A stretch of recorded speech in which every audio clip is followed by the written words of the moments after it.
Let's sculpt a textured heart inspired by Jim Dine.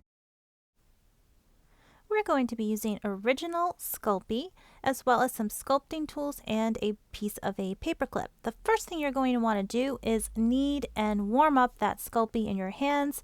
As you're working with it, it will get softer and easier to use. And then you're going to separate off a section of the Sculpey, either using a clay tool or your hand, and that's going to be turned into the base for the sculpture that we are going to make.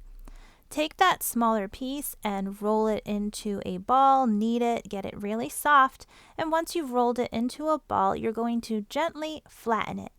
This piece should be no thicker than your pinky.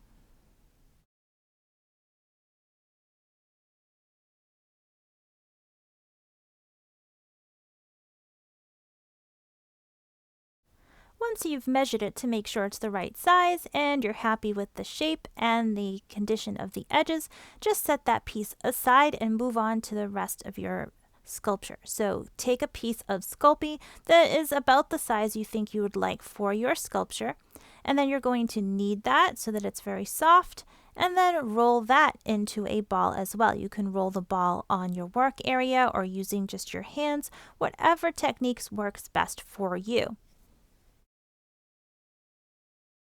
Once you've rolled your Sculpey into a ball, gently flatten it a little bit with the palm of your hand.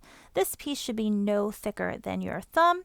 Once you are happy with the thickness, you're going to use your hands to make a point on one end. That's going to be the bottom of the heart sculpture that we're making. And then you're going to use a clay tool to cut a triangular piece out of the opposite end to start forming the top of the heart.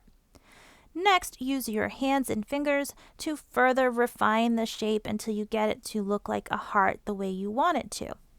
Our inspiration artist for this sculpture is Jim Dine, and we may have noticed when looking at some of his heart sculptures that they have texture.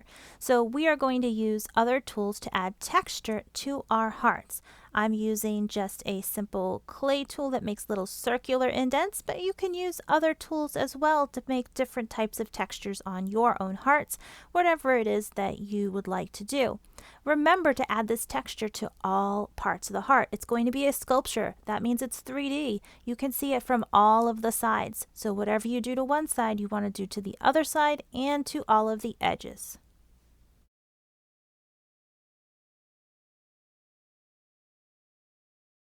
Take a close look at your sculpture and make sure that you've gotten all of the areas that you wanted to have texture.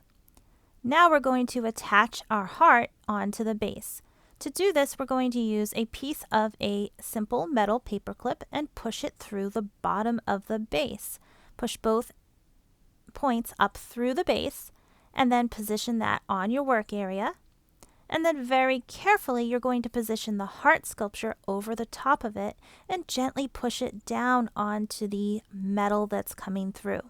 We're using this paper clip because it can withstand the heat that's going to be involved in hardening the Sculpey in an oven.